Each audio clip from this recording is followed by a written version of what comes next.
నడిచొచ్చే రాజకీయ గ్రంథాలయం,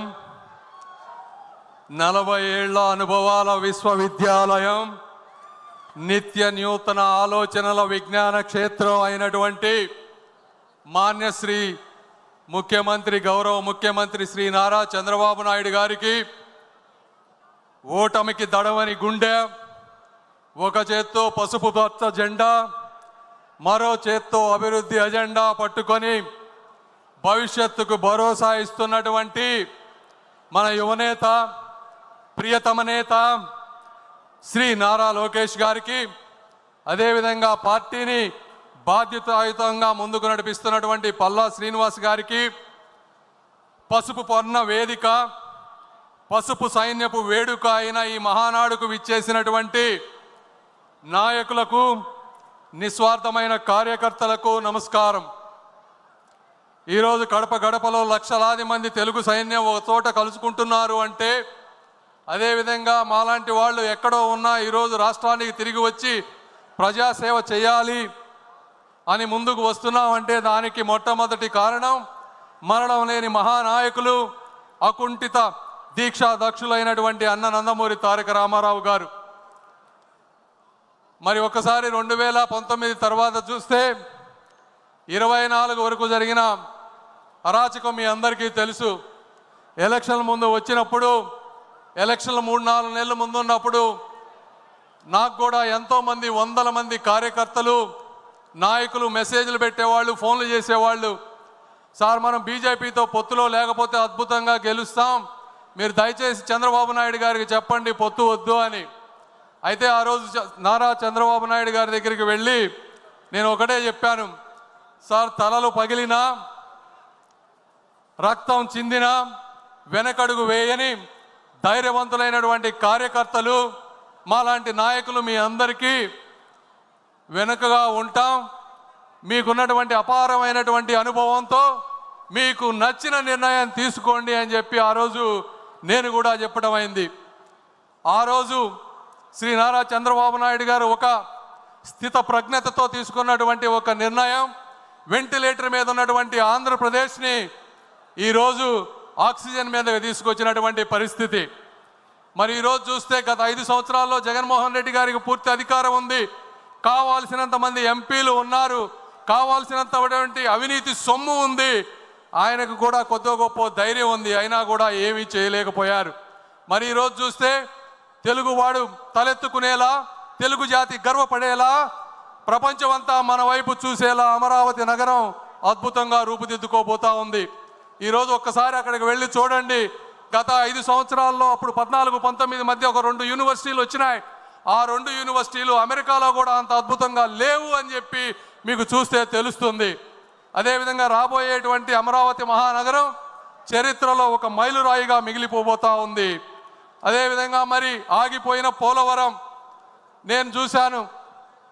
నారా చంద్రబాబు నాయుడు గారు ఎన్నిసార్లు ఢిల్లీ వచ్చేవారు, ఎన్నిసార్లు కేంద్ర మంత్రులతో కలిసేవారు, ఏ విధంగా పోలవరాన్ని నెలలా ఫాలో అప్ చేస్తూ ముందుకు తీసుకువెళ్లారో ప్రత్యక్షంగా చూసినటువంటి వ్యక్తిని.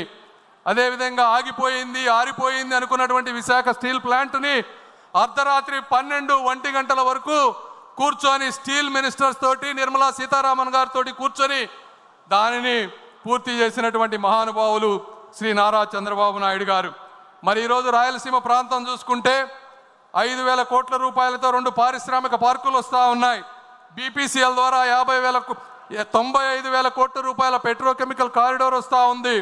అదేవిధంగా రైల్వే ప్రాజెక్టులు చూసుకుంటే ఈ సంవత్సరమే 9,000 కోట్ల రూపాయలు రైల్వే డబుల్కి, ట్రిపుల్కి, అదేవిధంగా అద్భుతంగా తీర్చిదిద్దే రైల్వే స్టేషన్ల కోసం అన్ని ప్రాంతాల్లో ఆర్ఓబీలు, ఆర్యూబీలు, వందే భారత్ ట్రైన్లు ఇవన్నీ వస్తూ ఉన్నాయి. ఒకప్పుడు ఆంధ్ర రాష్ట్రానికి కేంద్ర బడ్జెట్లో రైల్వేకి 1000 కోట్లు కూడా ఉండేది కాదు. అలాంటిది కేవలం 1 సంవత్సరంలో 9,000 కోట్లు, 5 సంవత్సరాల్లో 50,000 కోట్ల రూపాయలు ఈరోజు వస్తూ ఉంది. అదేవిధంగా నేను ఎంతోమంది నాయకుల్ని చూశాను, కానీ ఒక వ్యక్తి యొక్క కార్యదీక్షత, నేను వారు ఇక్కడ ఉన్నారనే వారు పొగటం గురించి నేను చెప్పడం లేదు. వ్యక్తిగతంగా నాకు ఎటువంటి స్వార్థం లేదు, దేవుడు అన్నీ ఇచ్చాడు. అయితే ఈ వాస్తవాలు కూడా ప్రజలకు తెలియాలని ఈరోజు చెప్తా ఉన్నాను.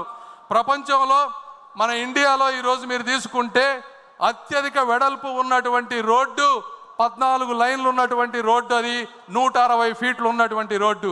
ఇలాంటి రోడ్డే అమరావతి ఔటర్ రింగ్ రోడ్డుకి కేంద్ర ప్రభుత్వం ప్రతిపాదించింది. అయితే నారా చంద్రబాబు నాయుడు గారు దాన్ని 230 ఫీట్ల రోడ్డు కావాలని అడిగారు. ఆ రోజు గడ్కరీ గారు ఉండి, ఇండియాలోనే ఇంత పెద్ద రోడ్డు లేదు, అమరావతిలో అక్కడ జనం లేరు, ఎందుకు మీకు అంత పెద్ద రోడ్డు అంటే, నారా చంద్రబాబు నాయుడు గారు చెప్పినవి, సార్ నేను ఉంటానో ఉండనో తెలియదు, ఈరోజు మీరు హైదరాబాద్ చుట్టుపక్కల చూస్తే ఒకప్పుడు అక్కడ కూడా కార్లు వెళ్ళేవి కాదు, ఈరోజు అక్కడ ట్రాఫిక్ జామ్ అయిపోతుంది. అయితే నాకు తెలుగు జాతిపై ఉన్నటువంటి ఒక నమ్మకం, ఆంధ్రప్రదేశ్ ప్రజలపై ఉన్నటువంటి ఆ స్ఫూర్తిపై ఉన్నటువంటి నమ్మకం, ఈరోజు ఆంధ్రప్రదేశ్ ఈరోజు ఇలా ఉంటే ఉండొచ్చు, కానీ 25 సంవత్సరాల తర్వాత అక్కడ 1 ఎకరం భూమి కూడా మేము కొనలేం. కాబట్టి మీరు ఎట్టి పరిస్థితుల్లో దాన్ని 230 ఫీట్లు చేయండి. దీనికి అవసరమైతే నేను 1000 కోట్ల రూపాయలు మా రాష్ట్రం నుంచి వస్తాను, నేను చూడకపోయినా నా ఆంధ్ర రాష్ట్ర ప్రజలు ఈ రోడ్డుపై అనుభవించాలి అని చెప్పినటువంటి వ్యక్తి, దీనికి నేను ప్రత్యక్ష సాక్షి అని చెప్తా ఉన్నాను. అదేవిధంగా జగన్మోహన్ రెడ్డి గారు గత 5 సంవత్సరాల్లో రాష్ట్రంలో ఉన్నటువంటి అనేక వ్యవస్థలు, స్కీములు అన్నిటినీ కూడా నాశనం చేసినటువంటి వ్యక్తి. 90 స్కీములు ఉన్నాయి, దాదాపుగా 90 స్కీముల్లో 90 స్కీములు కూడా ఒక ఇన్స్టాల్మెంట్ తీసుకొని వాటికి స్టేట్కి మ్యాచింగ్ ఇవ్వాల్సిన డబ్బులు ఇవ్వకుండా ప్రతి వ్యక్తికి, వ్యవస్థకి అన్యాయం చేసినటువంటి వ్యక్తి శ్రీ జగన్మోహన్ రెడ్డి గారు. ఈరోజు చూస్తూ ఉంటే కార్యకర్తలకు కూడా నేను ఒకటి చెప్తా ఉన్నాం, 2014-19 మధ్య ఆ రోజు నారా లోకేష్ గారు పంచాయతీరాజ్ మంత్రిగా ఉన్న రోజు వేసినటువంటి సిమెంట్ రోడ్లే ఈరోజు ఎస్సీ, ఎస్టీ, బీసీ కాలనీలో ఒక అద్భుతంగా ఉన్నాయి. ఒక్కసారి ఊహించుకోండి, గత 5 సంవత్సరాల్లో ఆ సిమెంట్ రోడ్లు వేసి ఉండకపోతే ఒక్క ప్రాంతంలో కూడా తిరగడానికి రోడ్లు ఉండేవి కావు. మళ్ళీ అదేటువంటి అభివృద్ధి ఈరోజు ఎక్కడ చూసినా రాయలసీమ ప్రాంతంలో ప్రతి నియోజకవర్గానికి 20 కోట్ల రూపాయలతో జాతీయ ఉపాధి హామీ పథకం నిధులతో 20 కోట్ల రూపాయలతో ఈరోజు సిమెంట్ వర్కులు జరుగుతూ ఉన్నాయి ప్రతి ప్రాంతంలో. కార్యకర్తలకు 2 ఇబ్బందులు ఉన్నాయి. ఒకటి 14-19 మధ్య చేసినటువంటి కొన్ని నిధులు ఒక 180 కోట్ల రూపాయలు మీకు రావాల్సినవి రావలేదు. దీనికి కారణం ఆ రోజు జగన్మోహన్ రెడ్డి గారు 30% వర్క్స్ తెలుగుదేశం పార్టీ నాయకులవి వీరు పనులు చేసినా చేయలేదు అని చెప్పి సెంట్రల్ గవర్నమెంట్లో కంప్లీట్గా మూసివేస్తే అవి ఈరోజు తెరవలేని పరిస్థితిలో ఉన్నాం. ఆ 180 కోట్లు కూడా తీసుకొచ్చే బాధ్యత మేము తీసుకుంటాం. అయితే కేంద్రం ఏమన్నా ఇస్తుందేమోనని మొదటగా ప్రయత్నం చేస్తున్నాం. కేంద్రం ఇవ్వని రోజు రాష్ట్ర ప్రభుత్వం ఆ 180 కోట్లు ఇస్తుంది. అదేవిధంగా ఈరోజు 2000 కోట్ల రూపాయలు నిధులు మన జాతీయ ఉపాధి హామీలో పెండింగ్ పనులు ఉన్నాయి. నేను ఇక్కడున్నా కూడా నిన్న ఫాలో అప్ చేస్తూ ఉన్నాం. రాత్రే దానికి కన్ఫర్మేషన్ వచ్చింది. ఆ 2000 కోట్ల రూపాయలు కూడా వచ్చే వారం 10 రోజుల్లో మీ అందరికీ వస్తున్నాయని చెప్పి మీ అందరికీ నేను తెలియజేస్తూ ఉన్నా. అదేవిధంగా ఈరోజు ఎక్కడ చూసినా, ఏ పల్లెకు చూసినా ప్రతి వ్యక్తి దాహంతో గొంతెత్తేటువంటి పరిస్థితి. ఈ పరిస్థితిని గుర్తించినటువంటి శ్రీ నరేంద్ర మోదీ గారు అద్భుతమైనటువంటి జల్ జీవన్ మిషన్ని 20,000 కోట్ల రూపాయలతో ఆంధ్రప్రదేశ్కి ఇచ్చారు. అందులో కేంద్ర భాగం 14,000 కోట్లు, రాష్ట్ర భాగం 6,000 కోట్లు. ఇది జగన్మోహన్ రెడ్డి గారి పరిపాలనలో వచ్చింది. అయితే కేవలం జగన్మోహన్ రెడ్డి గారు 2,000 కోట్ల రూపాయలు మాత్రమే ఖర్చు పెట్టి 12,000 కోట్ల రూపాయలు నిరుపయోగంగా చేసి ఈరోజు ప్రతి ఇంటికి నీరు వచ్చే విధాన్ని రాకుండా చేసినటువంటి వ్యక్తి. ఆ స్కీమ్ కూడా ఈ 26కి ఎండ్ అయిపోతుంది. శ్రీ నారా చంద్రబాబు నాయుడు గారు వచ్చే ప్రతి మినిస్ట్రీ, జలశక్తి మినిస్టర్తో ఈరోజు మాట్లాడుతూ ఉన్నారంటే ఎందుకు కలుస్తున్నారు అంటే, ఆ స్కీమ్ను ఇంకొక 5 సంవత్సరాలు ముందుకు తీసుకువెళ్తే మళ్ళీ మనం ఏదో విధంగా 6,000 కోట్ల రూపాయలు మ్యాచింగ్ చేసి 20,000 కోట్ల రూపాయలతో ప్రతి ఇంటికి ఇక జీవితంలో నీటి సమస్య లేకుండా, నీటి సమస్య లేవటం అంటే కేవలం ఒక బోరు వేసి నీళ్లు వేయటం కాదు. ఎక్కడెక్కడ నదులు ఉన్నాయో, తరతరాలు మారినా కూడా నీటి ప్రవాహం తగ్గదో అలాంటి వాటి నుంచి, సస్టైనబుల్ వాటర్ నుంచి, ఆ ప్రాంతాల నుంచి పైప్ లైన్లు వేసి పేదలకి ఎప్పుడు నీరు సమస్య లేకుండా చేయటంలో ఆయన నిరంతరం కృషి చేస్తూ ఉన్నారు. దానికి కూడా నేను సాక్షి అని మీ అందరికీ తెలియజేస్తా ఉన్నా. ఈరోజు అదేవిధంగా అర్బన్ ప్రాంతాల్లో కూడా నీటి సమస్య ఉంది, పట్టణాలు పెరిగిపోతూ ఉన్నాయి.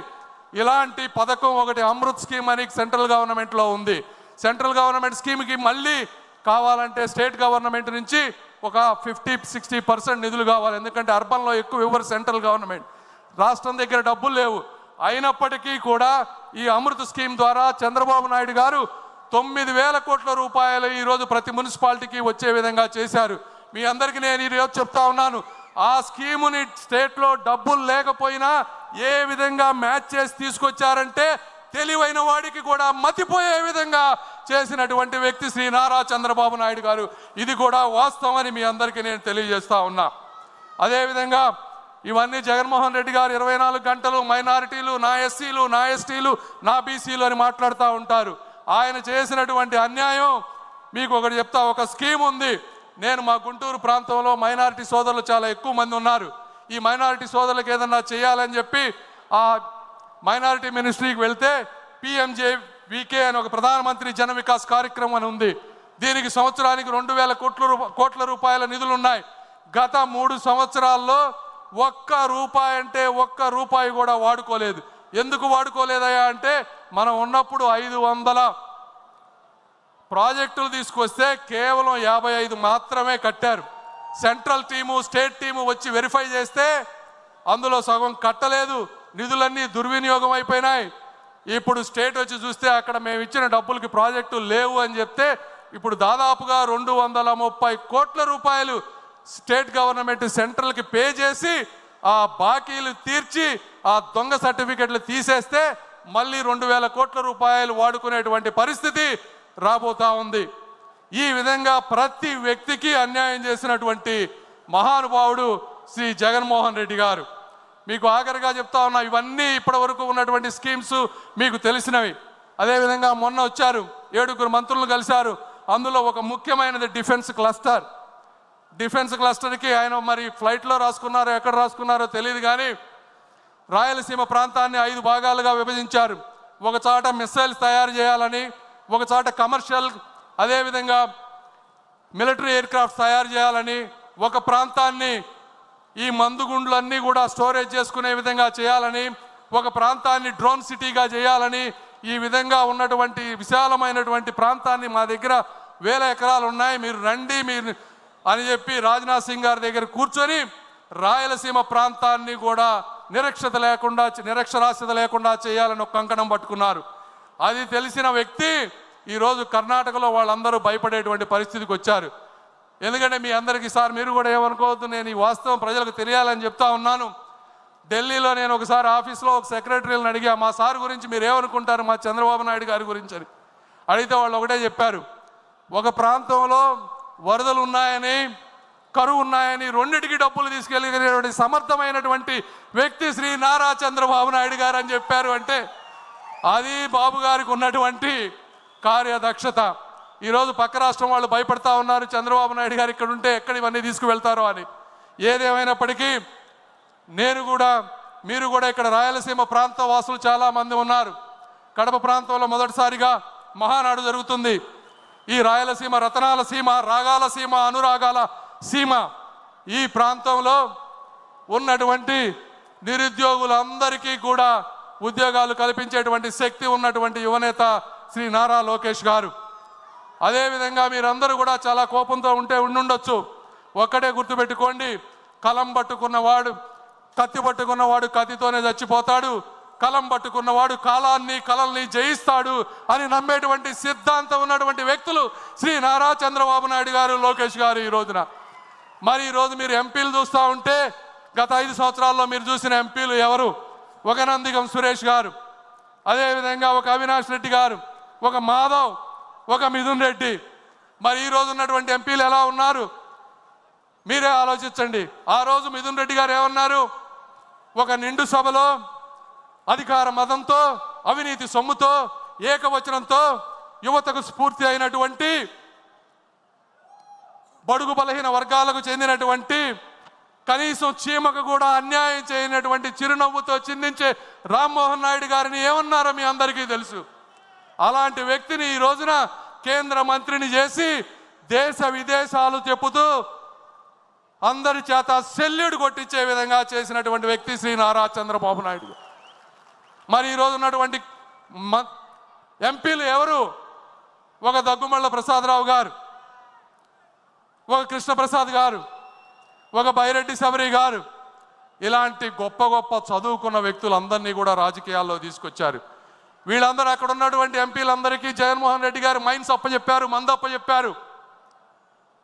బాబు గారు ఏం అప్పచెప్పారో తెలుసా? ఒక్కొక్కరికి ఒక డిపార్ట్మెంట్ అప్పచెప్పారు. నువ్వు శిశు సంక్షేమ శాఖ చూసుకో అన్నారు. ఒకరికి పోర్టులు చూసుకోమని చెప్పారు. వీళ్ళు ఆ స్కీములన్నీ చదివి వస్తే బాబు గారు వస్తున్నారంటే భయపడేటువంటి పరిస్థితికి తీసుకొచ్చినటువంటి వ్యక్తి నారా చంద్రబాబు నాయుడు గారు. అదేవిధంగా మీరు ఈరోజు చూస్తే ఎంపీలు అందరూ మిథున్ రెడ్డి గారు కోర్టుల చుట్టూ తిరుగుతూ ఉన్నారు అడ్వాన్స్డ్ బెయిల్ గురించి. మన ఎంపీలు ఎక్కడ తిరుగుతున్నారు? దేశ విదేశాల్లో దేశ ప్రతిష్ట పెంపొందిస్తూ మన ప్రదేశంపై పాకిస్తాన్ చేసేటువంటి అరాచకాలని చెప్తూ ఈరోజు లావు శ్రీకృష్ణదేవరాయలు గారు, ఒక బైరెడ్డి శబరి గారు, ఇలా బాలయోగి గారి అబ్బాయి అందరూ ఈరోజు ప్రపంచ దేశాలు తిరుగుతూ ఉన్నారు. ఇది కార్యకర్తలు కానీ నాయకులు కానీ అందరూ కూడా గుర్తుంచుకోవాల్సినటువంటి విషయం. ఆఖరిగా జగన్మోహన్ రెడ్డి గారు ఈ ప్రాంతవాసి కాబట్టి నేను అందరికీ ఒకటే చెప్పదలుచుకున్నా, చంద్రబాబు నాయుడు గారిది కానీ తెలుగుదేశం పార్టీ కార్యకర్తలకు కానీ నాయకుల సహనాన్ని కానీ మీరు పరీక్షించవద్దు. తరం మారింది, స్వరం మారింది, చరిత్ర మారబోతోంది అని మీరు అందరూ గుర్తుపెట్టుకోవాలని, ఈ ఆంధ్రప్రదేశ్ చరిత్ర సువర్ణాక్షరాలలో మిగిలిపోయే విధంగా మా అణువణువు కష్టపడతామని, తెలుగు జాతి ఇచ్చినటువంటి అవకాశాన్ని, శ్రీ నారా చంద్రబాబు నాయుడు గారు ఇచ్చినటువంటి అవకాశాన్ని, అన్న నందమూరి తారక రామారావు గారి ఆశయాల్ని ఎప్పుడు మోసం చేయమని, స్వార్థ ప్రయోజనాలకు వాడుకోమని తెలియజేస్తూ అశేష ప్రజానీకానికి నమస్కారాలు తెలుపుకుంటూ సెలవు తీసుకున్నాను. జై తెలుగుదేశం.